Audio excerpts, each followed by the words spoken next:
Forza Horizon 5 is coming to PS5 this spring. Michael, Chris Scullion over at VGC. Forza Horizon 5 will be released on PlayStation 5 this spring. It's been confirmed. The port is being handled by Panic Button in partnership with Playground Games and Turn 10 Studios, and will it will contain all the content available on the Xbox and PC versions of the game. According to the blog post on the official Forza website, Forza Horizon 5 will have all the previous released car packs available for purchase, as well as the 2 expansions, Hot Wheels and Rally Adventure. Quote, "We are excited to see Forza Horizon 5 community grow with new players on PlayStation 5. And we can't wait to see the creativity and skill these new creators, builders, and racers will bring to our vibrant community." End quote. Playground Games said in a statement, Panic Button is best known for its impossible Switch ports of games like Doom, Doom Eternal, and Wolfenstein 2: The New Colossus, as well as the PS5 port. A new free content update for Forza Horizon 5 called Horizon Realms is coming to all platforms. According to Playground Games, Realms update, quote, "will give players the chance to explore a curated collection of some of the community's favorite previously released evolving worlds, alongside some other surprises," end quote. Following its release in November of 2021, Microsoft claimed Forza Horizon 5 has enjoyed the biggest launch in Xbox history at the time, with more than 10 million players in the first week. There you go, Michael. Dude, part of me is like, we lost another one. But part of me is like, yo, this makes total sense. Dude, it's plateaued over on Xbox.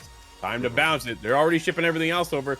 Why not put Forza Horizon 5 over there as well, and let the gamers on PlayStation enjoy one of the best racing games ever made. Yeah, this goes exactly with everything that Phil Spencer's been saying in his interviews that we've been talking about throughout this week, right? It's one of those where, a couple years ago you said this is never possible, but yeah, this is, I mean, at this point, what? The only thing really left is Halo, right? That's about the last bastion. Yeah. When the new game comes out, it's probably going to be, I bet you, day and date on PlayStation as well. So at this point, again, exclusives just not in Phil Spencer's vocabulary. We said that the other day. He just said, look, we want it to go everywhere. We're all about Game Pass. We're all about developing everywhere. I'm surprised they haven't tried to put this on the Switch at this point as well. Maybe it's got a Switch 2 release hidden in there somewhere. But smart on them. It's built for every low-power console, too, by the way, Drew, since it has to come out on the Series S. So they've got that. But, yeah, no, as you said, it's plateaued. I'm curious when the next one, right, if we get Forza Horizon 6, will that be day and date on the PlayStation, or will it be Xbox delayed on the PlayStation, right? It's one thing to release a game that's already out. Now I'm curious, okay, the next Forza, is that going to be multi-platform? That's what I've got my eyes on, because if that happens, well, then it's free game for everybody. It's an interesting domino effect of what they're doing over there with Xbox and working with PlayStation, right? It's just unprecedented, something we've never heard of within the field of our industry.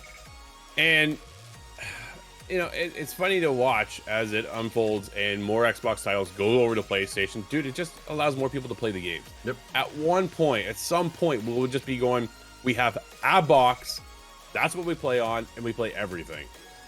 Dude, can you imagine? Just imagine we have one box. Everybody on my friends list is there. Yep. And I play everything and anything I want to. It doesn't matter if it's made by PlayStation, it's made on Steam, or it's made by Xbox themselves. I go to one location.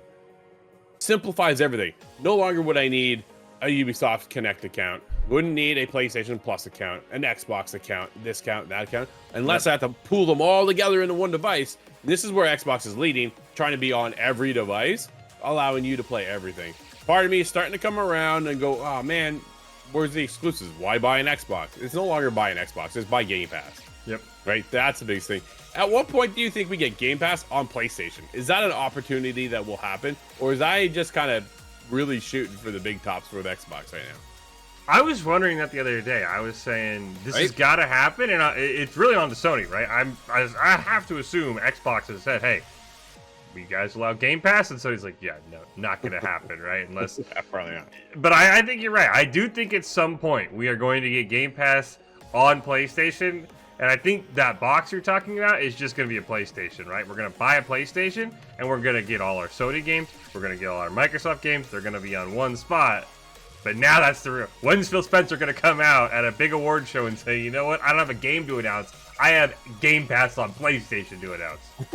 Yeah, I think it's a matter of time. I'm very curious to see long term where this goes, right? I think Xbox is starting to lead the charge in one direction where PlayStation is lacking, right? This whole Game Pass deal.